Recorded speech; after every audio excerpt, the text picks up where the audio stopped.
Baik, pemirsa, terima kasih Anda masih bergabung bersama kami dalam Market Opening. Dan saatnya kita akan sampaikan top hits. Ini adalah hot topics yang ramai diperbincangkan di Instagramnya IDXNL. Dan kali ini terkait dengan Menteri BUMN Erick Thohir yang memastikan holding emiten farmasi yaitu Bio Farma siap memproduksi 250 juta dosis vaksin dari COVID-19. Ya, informasi ini cukup populer di Instagram IDXNL dengan like lebih dari 2.000 netizen. Banyak trader yang menyebutkan ini sebagai Erick Effect karena emiten farmasi ini sama-sama mengalami auto reject atas. Kita akan cermati beberapa komentar dari netizen. Yang pertama dari Febri DJ96, KF dan INAF dipastikan meroket. Ya, kita akan lihat bagaimana ke depannya. Kemudian ada Del Rawan, bisa arah terus nih KF dan INAF dalam 4 hari ke depan. Wow, kita akan lihat saja apakah mereka masih sanggup menguat sampai ke berapa. Kemudian dari Koi Rudi yang memiliki tanggapan berbeda, dia bilang bahwa kasih pihak swasta dong, kasihan dengan KB Pharma yang jelas-jelas kinerjanya bagus begitu, tapi tidak disupport dari pemerintah. Wah, ini menarik. Kita akan lanjutkan kembali perbincangan bersama dengan Bapak Rifan Kurniawan. Pak Rifan, kita membahas kembali, ini hot topics yang ramai di perbincangan saat ini adalah lagi-lagi sektor farmasi. Tapi yang perlu saya tekankan ada komentar dari netizen yang menarik.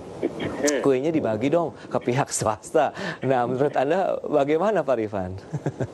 Ya, jadi kalau saya lihat sih ke depannya harusnya dengan kebutuhan yang memang luar biasa besar, ya harusnya sih kuenya juga akan dibagi lah ke pihak swasta. Nah, jadi jangan takut lah. Ini mungkin kan baru awal dulu. Betul. Ya kan? Jadi saya rasa juga KLBF pemerintah tahu lah kapasitasnya seperti apa, ya kan. Nah, ini juga menurut saya sih akan lah dapat juga kuenya. Dan memang saya setuju tadi kalau dari segi kinerja memang dari berbagai emiten farmasi gitu ya, KLBF ini yang bisa dikatakan kinerjanya paling bagus ketimbang teman-temannya tadi gitu. Oh, oke. Baik. Ya, jadi net profitnya juga bertumbuh secara konsisten ketimbang tadi misalkan kan KF di 2019 sama 2020 ini jeblok, malah INAF juga saat ini juga masih merugi, ya kan. Nah, jadi KLBF ini sebenarnya ya paling lebih seksi lah kalau dari segi kinerjanya ya, lebih menarik seperti itu. Tapi kalau kita lihat ya, kalau bicara mengenai pergerakan sahamnya hari ini KLBF justru negatif, Pak Rifan. Sementara INAF masih melanjutkan penguatannya, bahkan sudah lagi ke level 15%. Nah, apa yang bisa dilihat sih lebih kepada teknikal saja dengan pergerakan ya fakta-fakta hari ini kan ternyata mereka yang menguat begitu.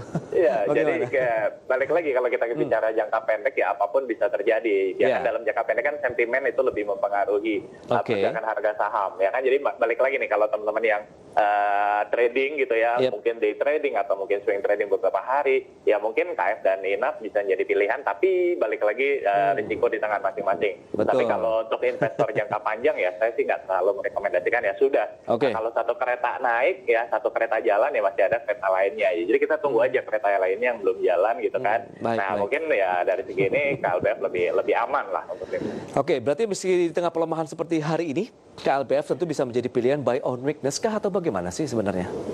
Ya, jadi memang kalau dari segi valuasinya memang belum murah-murah sekali gitu ya. Tapi memang KLBF sendiri juga termasuk saham yang defensif juga seperti itu. Jadi lebih baik adalah metode mencicil. Jadi kalau misalkan harga sahamnya turun misalkan 10% let's say dari pembelian pertama, teman-teman masih bisa melakukan pembelian kedua atau average down lah istilahnya.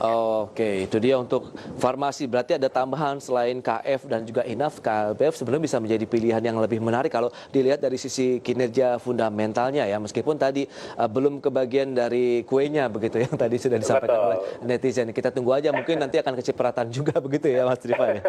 Betul. Oke. Nah, bagaimana dengan sektor-sektor yang Anda jagokan tadi? Perbankan, energi, otomotif, serta konsumer. Akankah ini lebih kepada untuk investasi jangka menengah panjang? Ya, jadi kalau kita lihat 4 sektor yang saya sebutkan tadi itu memiliki valuasi yang saat ini ya bisa dikatakan lebih murah seperti itu. Ya, kayak contoh misalkan perbankan. Ya, perbankan yang memang selama ini kita tahu ketika ISG di atas 6.000 ya, ini merupakan salah satu sektor yang bisa dikatakan paling mahal gitu. Tapi ya dengan adanya COVID-19 ini bisa dikatakan perbankan ini relatif murah gitu. Bahkan ada Bank Buku 4 juga yang saat ini masih diperdagangkan di bawah book value-nya seperti itu. Dan kemarin saya itu margin of safety masih 50%. Jadi peluang untuk mendapatkan profit multi-bagger atau keuntungan 100% lebih itu masih cukup terbuka lebar seperti itu. Sampai keuntungan di atas 100%. Tapi ini rentang waktu berapa nih kalau kita bicara mengenai keuntungan yang Anda katakan multi-bagger tadi? Ya, pastinya nggak dalam waktu seperti KF atau INAF tadi ya, dalam waktu 4 hari nggak ya. Mungkin dalam waktu bisa mungkin 1 tahun seperti itu. Tapi jauh lebih jauh lebih aman lah, risikonya jauh lebih rendah. Demikian pula tadi sektor-sektor yang seperti gas, listrik, kemudian juga consumer goods ini juga potensinya masih besar sekali. Oke, itu dia, memang akan mendapatkan keuntungan atau gain yang lebih menarik, tapi untuk investasi jangka panjang beberapa sektor yang Anda katakan ini dari sisi valuasinya sudah cukup murah ya, perbankan, energi, otomotif dan juga konsumer. Baik, Pak Rifan, terima kasih banyak atas waktu yang sudah Anda berikan ini. Semoga bermanfaat tentunya bagi masyarakat investor maupun traders di pasar modal. Karena tadi beberapa data yang perlu dicermati adalah, oke, kita mencermati teknikal, tapi yang fundamental juga harus diperhatikan karena akan menentukan investasi kita akan bergerak kemana, begitu ya Pak Rifan ya. Baik. Betul sekali. Terima kasih banyak atas waktu yang Anda sudah berikan. Selamat melanjutkan aktivitas Anda kembali Pak Rifan dan stay healthy. Baik pemirsa, kami akan segera kembali di segmen terakhir dengan sejumlah informasi menarik lainnya sesaat lagi.